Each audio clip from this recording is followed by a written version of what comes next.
my God, the world is imploding. You know, all these financial services companies are crashing. But what's your most effective tool in marketing? A lot of people probably don't know about us is the fact that we are a multi-asset prop firm. And if you wasn't running a prop firm, what would you be doing?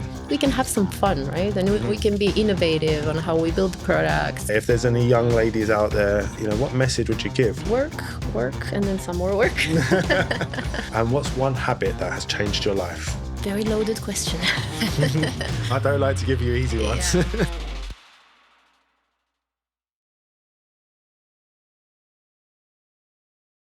Welcome to The Woman Behind the Company. Today we're going to interview Daniela Egli from the Trading Pit. I've been looking forward to this interview for a long time. She's very inspirational, so I can't wait. Thank you for coming onto the show. Thank you. I can see you're sponsoring Spotware. I like the colours that you've chosen today. On purpose, for sure. So, yeah, you're in good shape. Is there anything you do outside of work? What do you do? What's your activities outside of work? Oh, I mean, I have 2 dogs that really keep me very active, whether I like it or not, rain or shine, sick or not. I have to walk them every day. Nice. Quite a few times. And outside of that, resistance training. I signed up for a marathon. Don't ask me why. Oh, well done. Yes. So I'm training. I'm doing quite a bit of running right now as well. I think it's important to keep a healthy body so that you can handle the pressures of a very busy professional life. Absolutely. And I think there's a link there between fitness and work. I think it's really important to have a healthy mind. For sure, 100%. Okay, so let's go through your routine. Let's get to know you a little bit. So what's your sort of routine for the week? What do you sort of do? Work, and then some more work. No. Forget work for a moment. We'll come to work in a minute. So, yeah, I mean, during the weekdays, it's pretty simple. Walking the dogs, work, and just some workouts. And I don't really have time for much else other than listening some podcasts, maybe reading some books in between. And on the weekend, I really like to spend the time outdoors, in nature. I think that really resets my energy Absolutely. from after a busy week. And if I have the chance to travel somewhere as well, I love traveling. You like traveling? Mm-hmm. Where are some of the places you've been to? What's your favorite place? Oh, my favorite place. I think I'm going to sound so cliche, but the first time I went to Bali, it just left such a impression on me. Yeah. In the first place, the country is very beautiful. I love the nature. It's lush green. It's very beautiful. But the people are so kind as well, and it just feels like just a different world. Their approach to life. They have so little, but they're so happy. They're so grateful. And that's very unique, I think, compared to the Western world that we come from. So yeah, Bali. I think a lot of people have Bali on there. It's actually on my list. And if my fiance is watching right now, she's like, "We've got to go to Bali." So. Yeah, definitely. I love that. Totally recommend it. Mm-hmm. Okay, and you mentioned podcasts. Is there like any you can mention our one? What's your favorite sort of podcast? What do you listen to?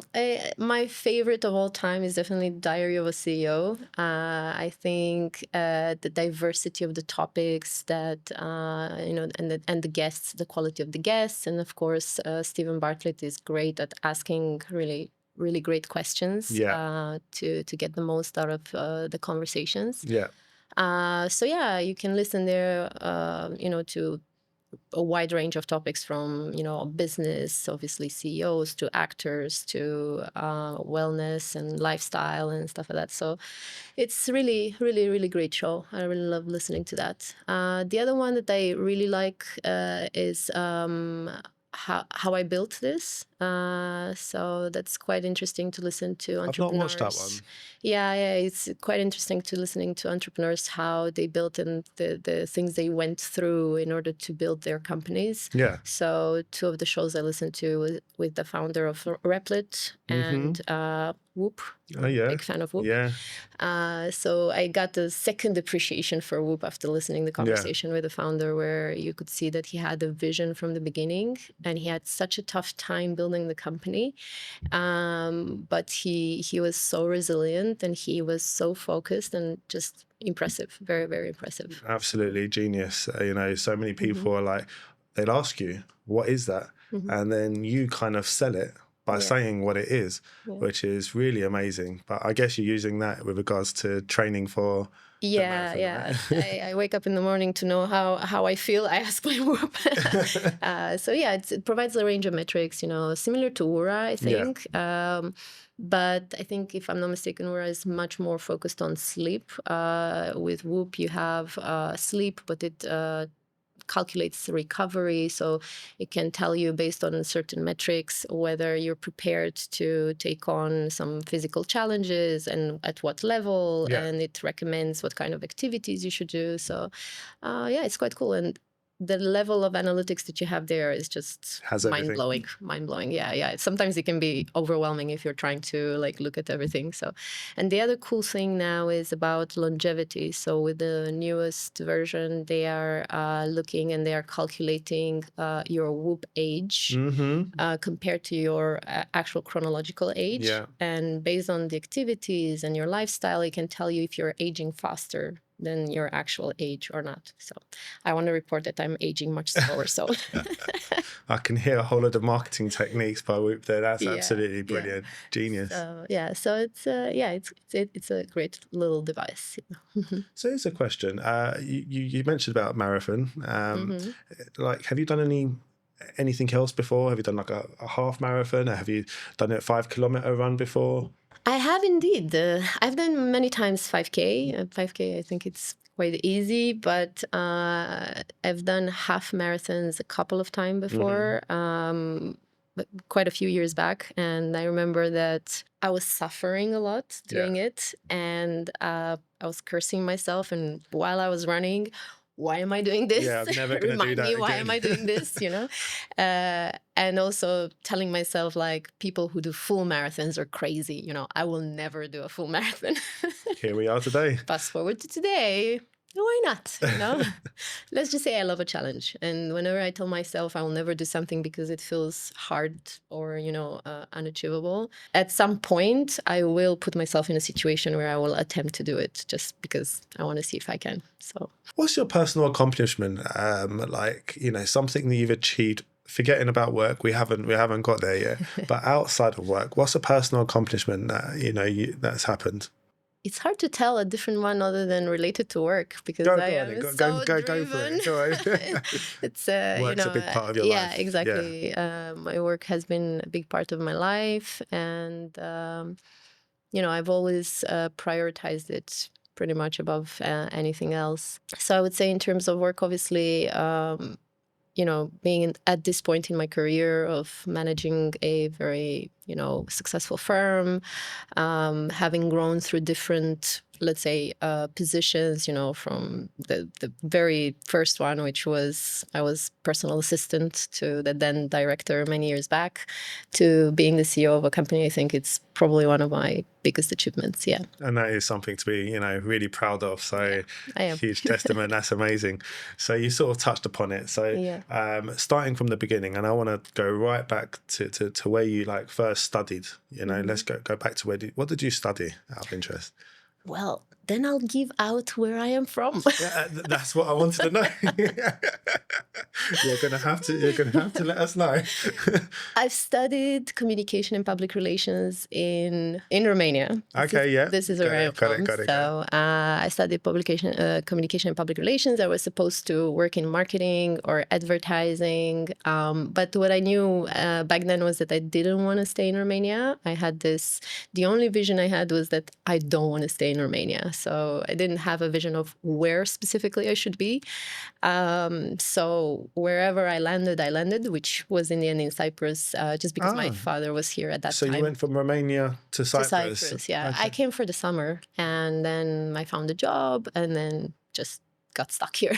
You fall in love with the country, right? Yeah. I mean, what's not to fall in love with? Yeah, absolutely. Yeah. What year was that, by the way? Sorry. 2018. Okay. So the funny story is that I started working in finance the week before Lehman Brothers collapsed. Mm-hmm. So I had just managed to get a job, after intense search, and then, I come to work, and like a few days in, everybody's like watching the screens, Yeah. like, oh my God, the world is imploding. All these financial No, I services remember that. companies are crashing left, right, and center. And all I could think of was like, please just let me have this job. Yeah. But yeah, it was, it's been intense, since then, working in the financial services industry for 18 years now. So you went from the public relations into finance, and then how did you get into the Forex industry? What was your... In the first 4 years, I was working in portfolio management for a boutique investment firm, which at the time when Lehman Brothers collapsed, turned into being a bond boutique investment firm, just going to safer investments. We were managing high net worth individuals' funds. And after that, 4 years there, I felt that there was no more growth for me. And I just, went into Forex because this was the next opportunity. I actually started in business development, if you can imagine. Yeah. And again, I was in different positions in a couple of different companies. And 3 years ago, I was led to the trading pit. Amazing. So here is where I am today. And as a business development manager, I'm sure there's lots of business development managers want to, hear, what did that teach you? Like, I'm sure that there's many skills there that you took with you. First of all, I didn't know anything about Forex. So, because I came from this portfolio management business, right, where we were dealing with bonds, right, with stocks. And all of a sudden I come to the CFD market, which I had no touch with before. So in business development, I guess it's the same with customer support. It's a very steep learning curve because in order to be able to sell the product, you have to learn the product very fast, right? And you will also learn from the questions that you're asked by the clients or by the partners that you're trying to onboard.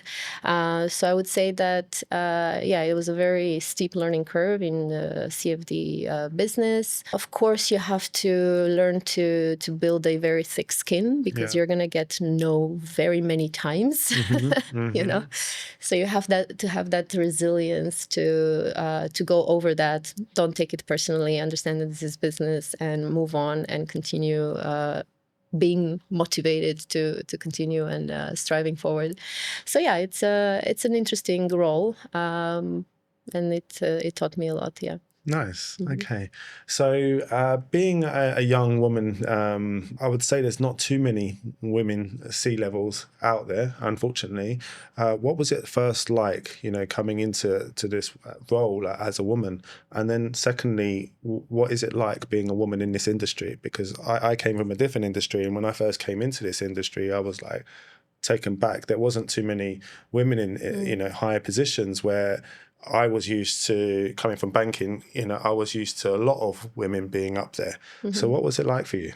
I wouldn't say, I only quite late in my career, I became aware of the fact that, it's much more man-driven, industry. I never took it, as a difference. Maybe it was also the companies that I worked for. I never felt that there was a difference in me being a woman versus my colleagues.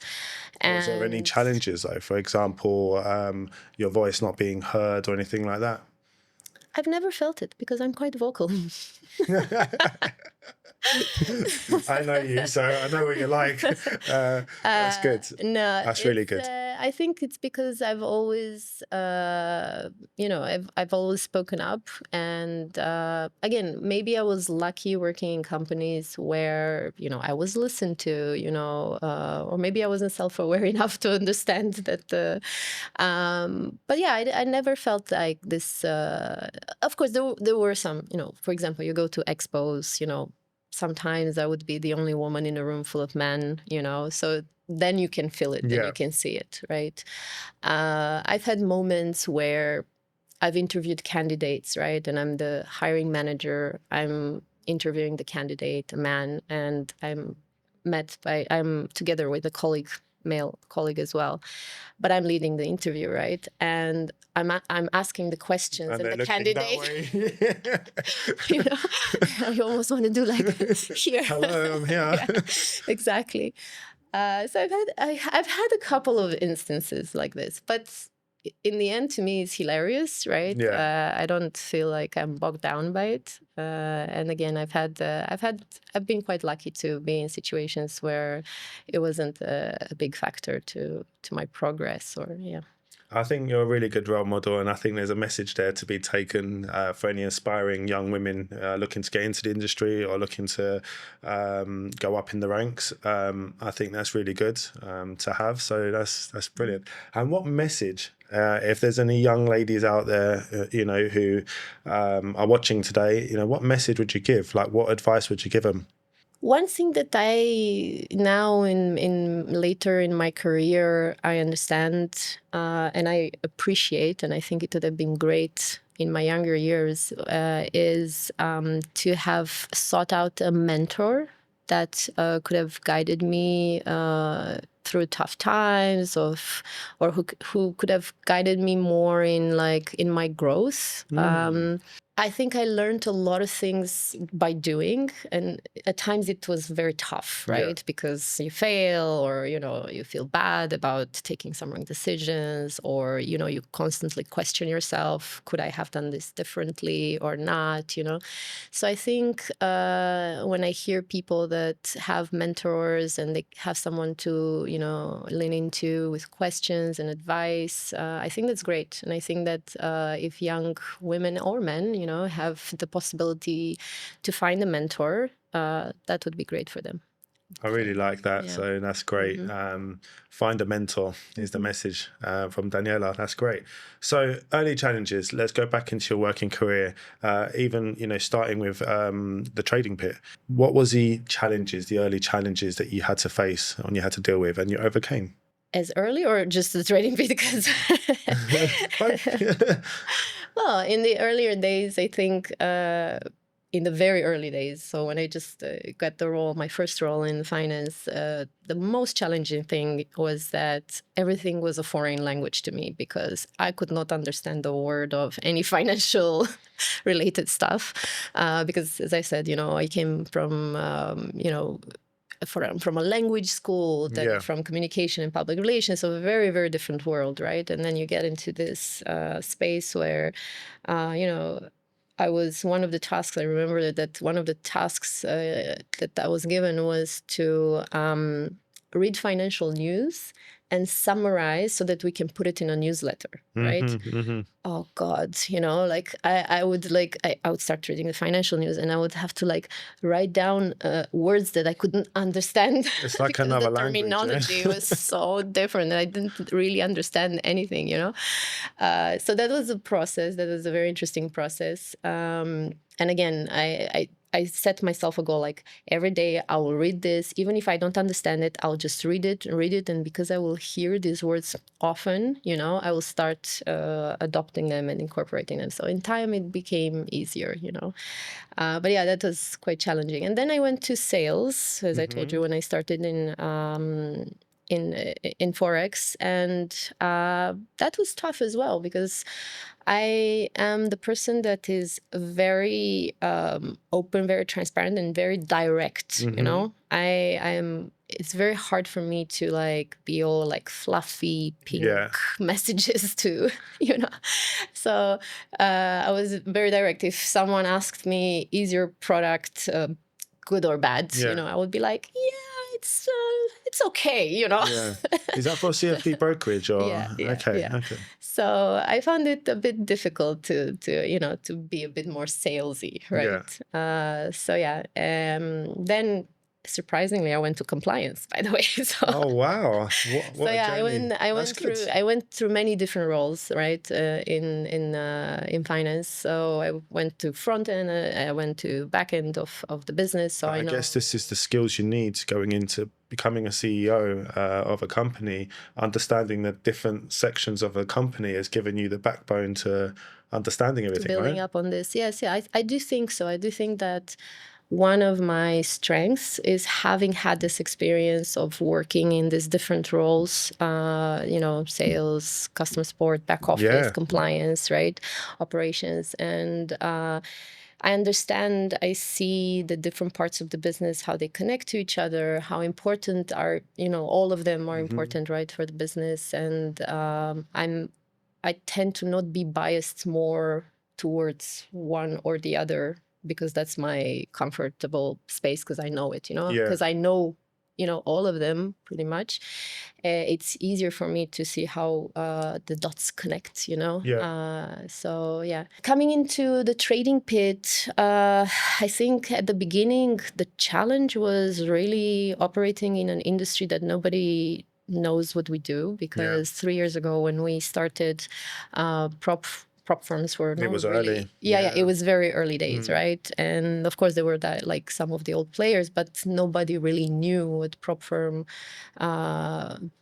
do. So it was challenging at the beginning, because we had to figure out how to build the product, the different factors that we have to think about the product. Then how do we represent to clients? Because now we also have to educate the clients about what this product does, not only, sell the product to them. So I think like with every startup, that, it's some common challenges that we had there.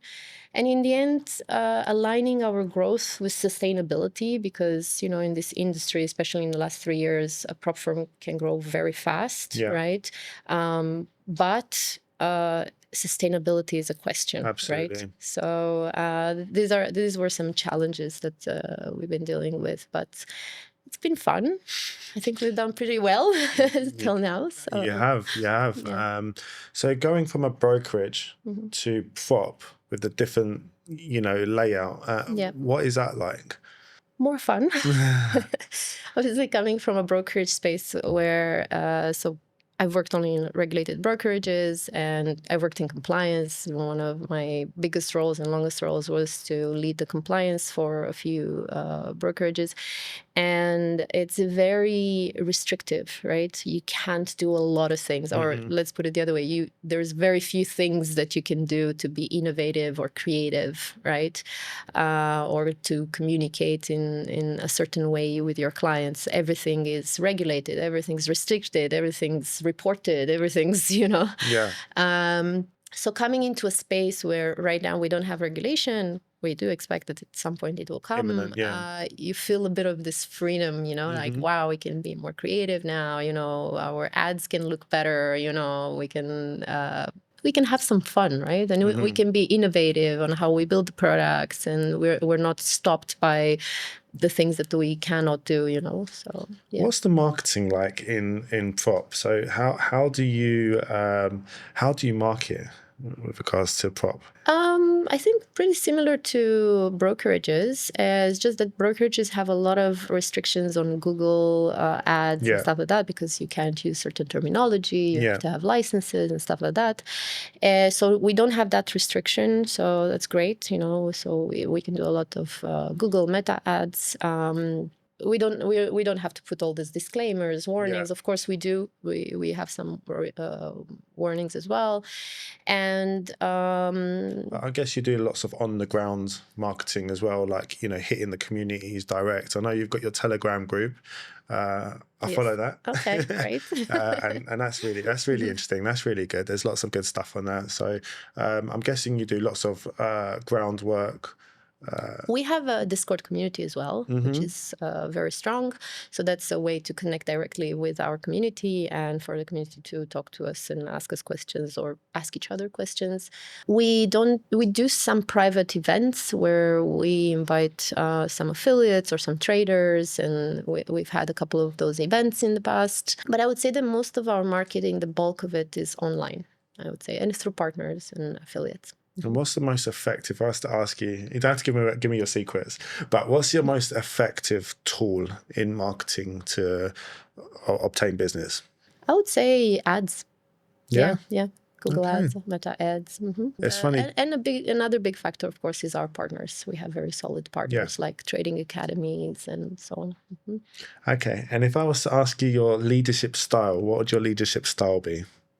It definitely has evolved across the years.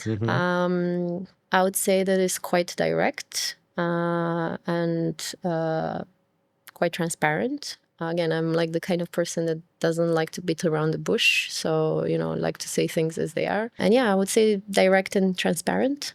Okay, so Daniela, the industry has changed and evolved. If we look back from 3 years ago, 4 years ago to now with prop trading, what challenges has there been? Where are we at right now? What do you see coming up for the next 12 months at least? Very loaded question. I don't like to give you easy ones.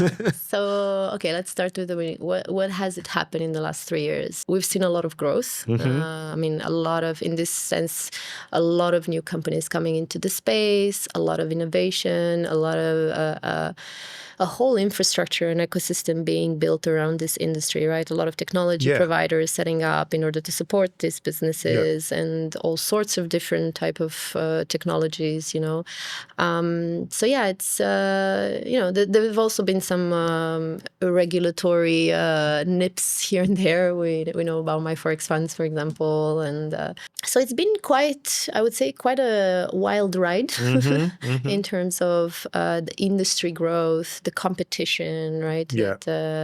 But also the innovation, with some questions about sustainability at times, right? Because we saw quite a few firms coming in fast and furious with these outrageous offers that made all of us question how are they going to survive, because from a marketing perspective, it looked very nice to have prices close to zero and relaxed rules, If you don't pass, we'll refund you back. Yeah, exactly. So there've been some questions about sustainability at times, right? And we've seen some firms go down. But yeah, I think in the future, what we will look at is more consolidation. We will see fewer firms, but stronger firms. And I mean, we've been saying it for the last 3 years, but we expect regulation at some point, right? I believe, yeah. Yes. Now, when that point will come, we don't know, right?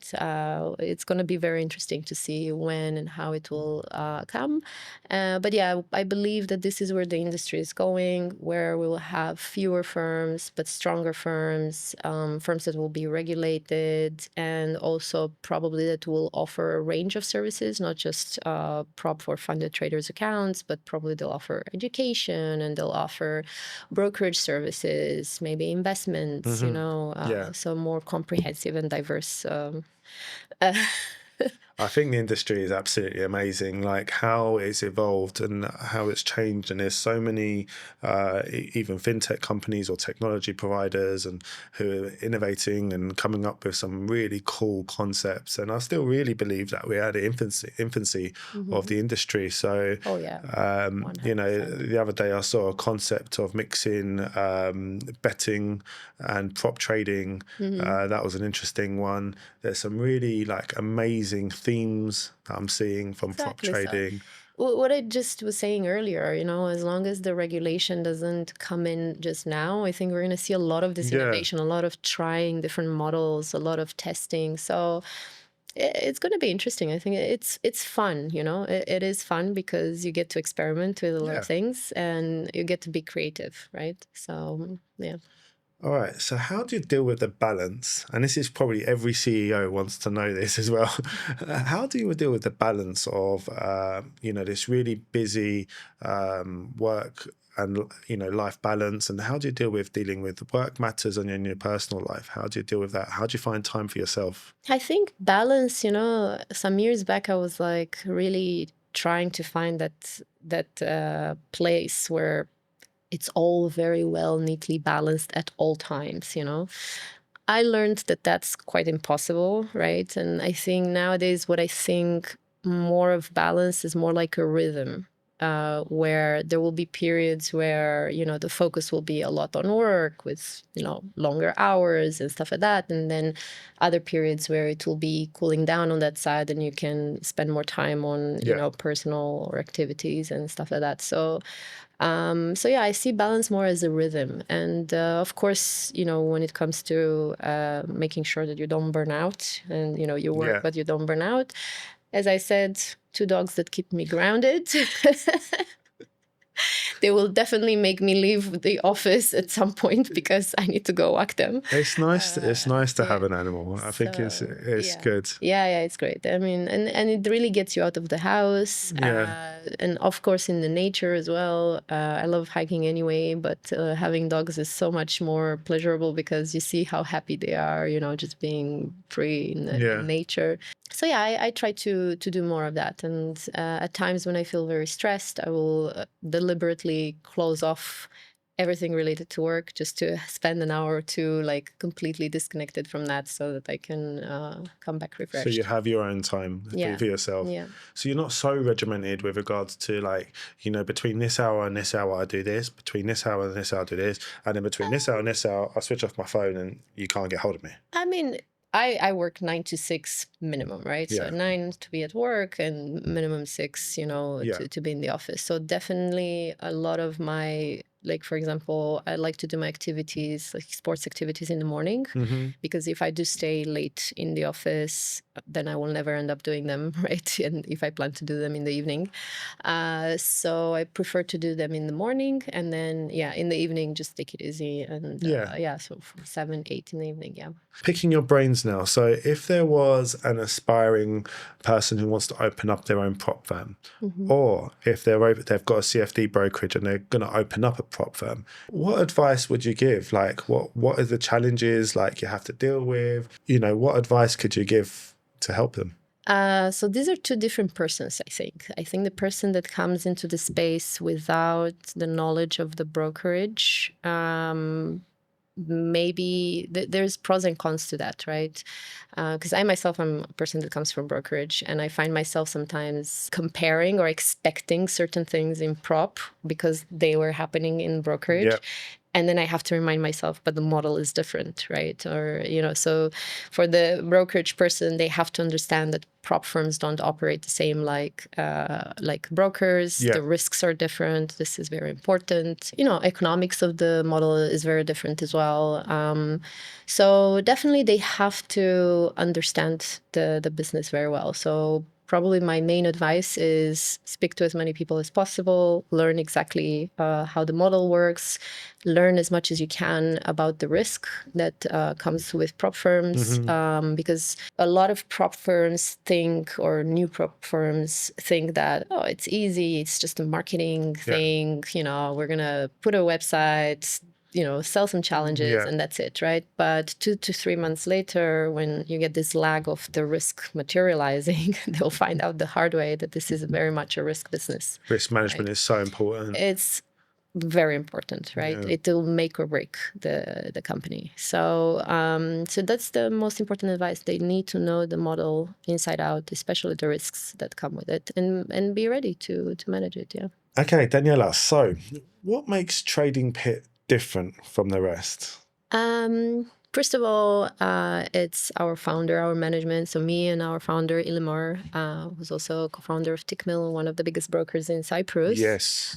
So we come from the broker space. We have many, many years in finance, not only brokerage. And we bring this wealth of experience, right, to the business.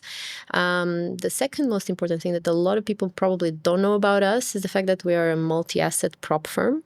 We originally started with a futures product, actually, 3 years ago. And about half a year later, we added the CFD product. This year, we added stocks. So directly traded to market stocks, of course, still in a simulated environment. And next year, we plan also to launch cryptos. So this has been our vision from the beginning. We've wanted to create this ecosystem for traders where they can trade a diversified range of instruments. So we're coming closer to achieving this goal. Wow. Okay. I really like that. And what's your future aspirations for the Trading Pit? We want to build on this mission that we have, which from the beginning it's meant to empower our traders to achieve financial independence and build long-term careers from trading. It's not an easy business, right, for a trader, right? It requires a lot of discipline, a lot of consistency. it's not gambling, right? Unlike other people that might think that it is, right? So traders need a lot of support. So first of all, we're lowering the barriers to entry. They can, for a small fee, they can trade with much more capital than otherwise they could if they traded with their own money. And they need a lot of tools, a lot of education, a lot of support in order for them to be consistent and to grow into long-term careers, right?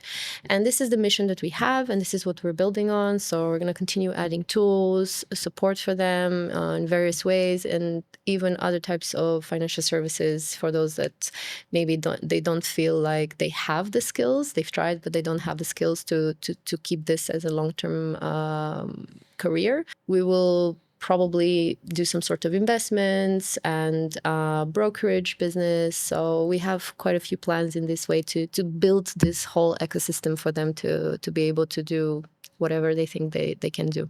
Nice. Okay, that's great. Okay, with regards to traders, like what sort of communication levels, like if they need to get in touch with you, like how do you deal with like the communication with traders? We have our support team, of course, live chat, support email, but we also have a very strong community on Discord. Okay. So our traders can join us on Discord. They can talk to our team directly there, and they can talk to each other. They can share their trade ideas. They can share their experience. We have some cool activities there as well, where they can get some giveaways and some freebies. Wow. Okay, that's nice. So yeah, it's quite a nice community there. So we invite everyone to join. Okay, I've got my trader hat on, and I'm asking the questions here. So, how do you deal with the payout? I mean, that's probably the most popular question. How do you deal with the payouts? You make profit, we pay out. Okay, that's good. So yeah, I mean, we, as long as the trader respects the rules and they're consistent and they reach the funding stage and they make the profit, we pay out. Of course, we've had challenging times where we've had to deal with abusers that weren't respecting the rules. And, we've seen even coordinated attempts, blackmailing, that if we don't do what they want, they will go publicly. Yeah. And we know that we haven't been the only firm because, in those times we could see publicly other prop firms speaking about the same situation. So again, coming to the point that we discussed earlier, it's a tough business. You have to be ready to deal with this, right? And it's tough because when these people, go online and publicly speak, other traders will not know that these guys, are bad actors. And it can harm our reputation.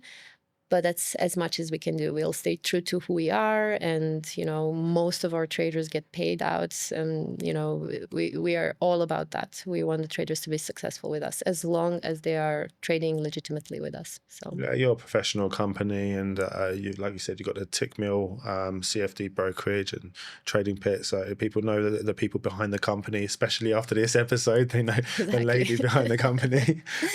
So that's always a comfort as well. So putting my trader's hat on, this is a firm that I'd want to trade with. So great, thank you.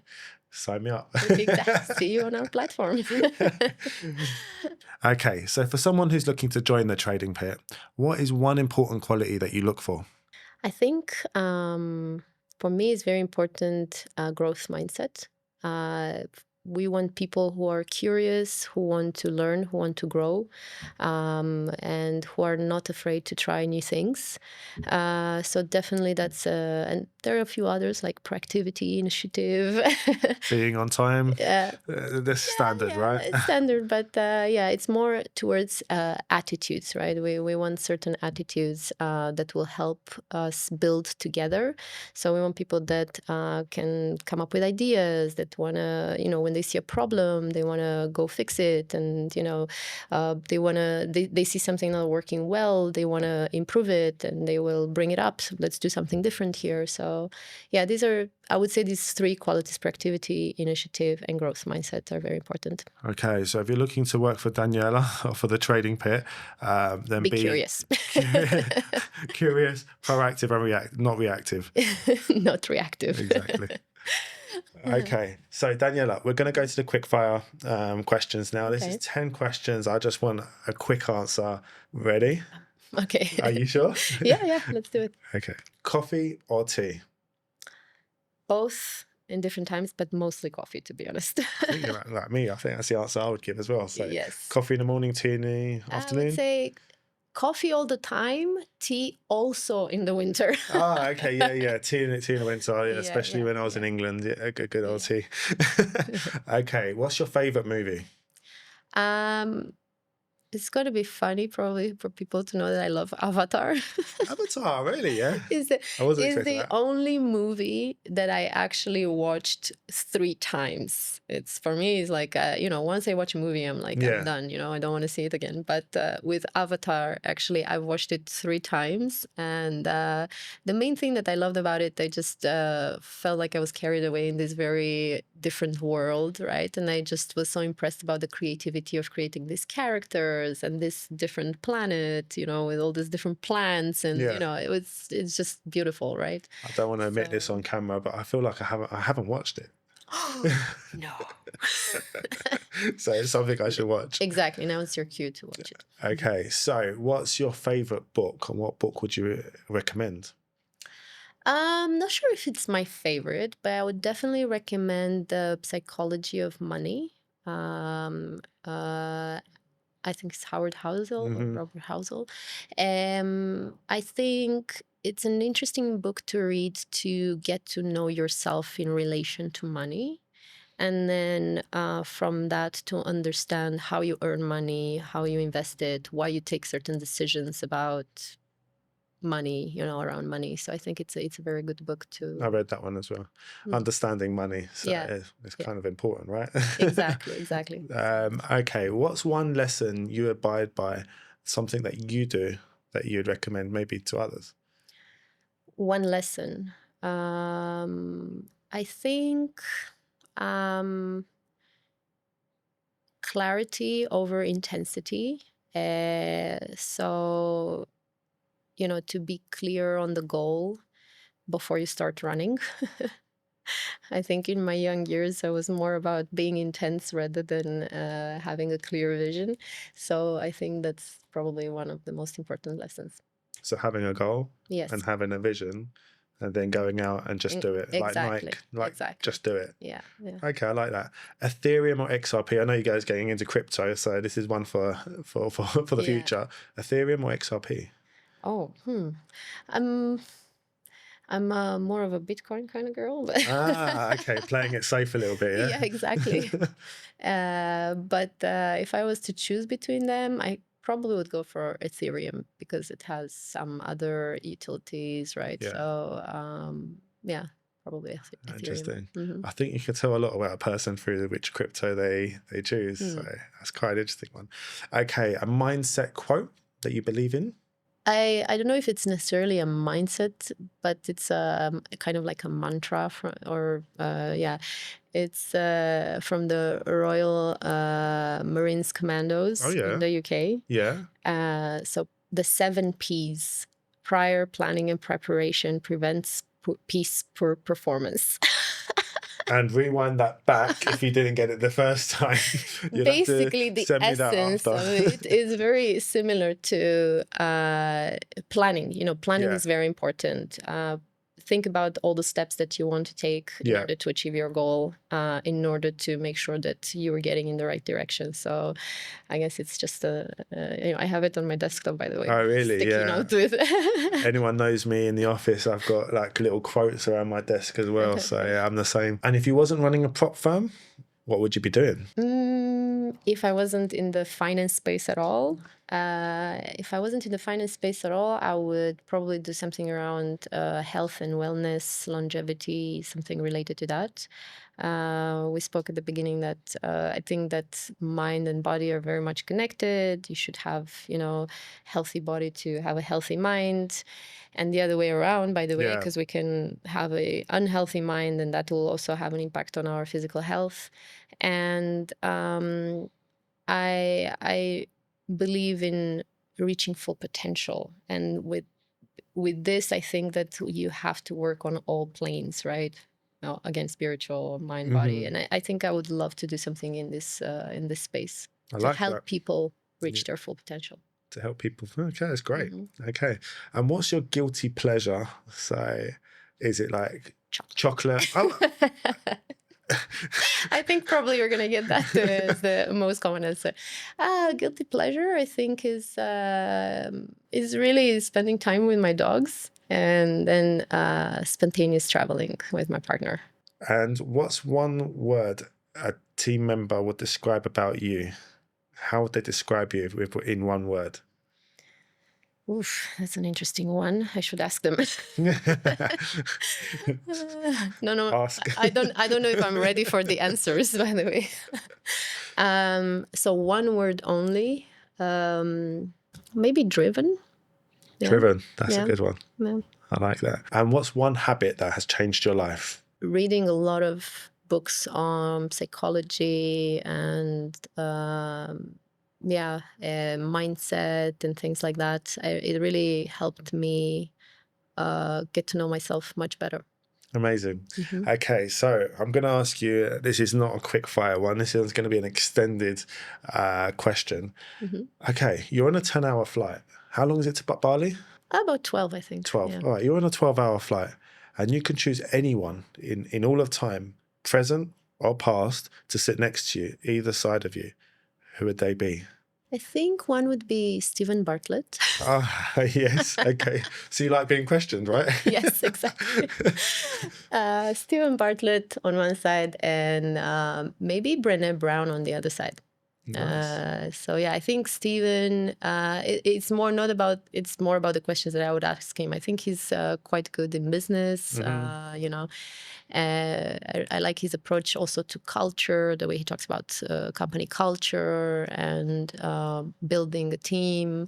So yeah, I would have a lot of questions to ask him in regards to all of Me this. too.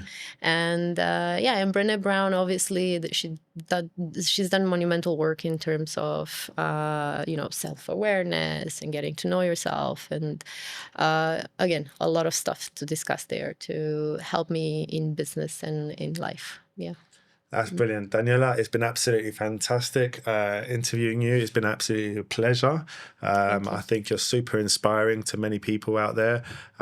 Keep doing the amazing work that you're doing and look forward to seeing more of the Trading Pit. So, thank you for having me brilliant. here. And that's it. What a brilliant interview that was. Please make sure you like, subscribe and comment. It's very important to us. And I would like to know, who would you like me to interview next?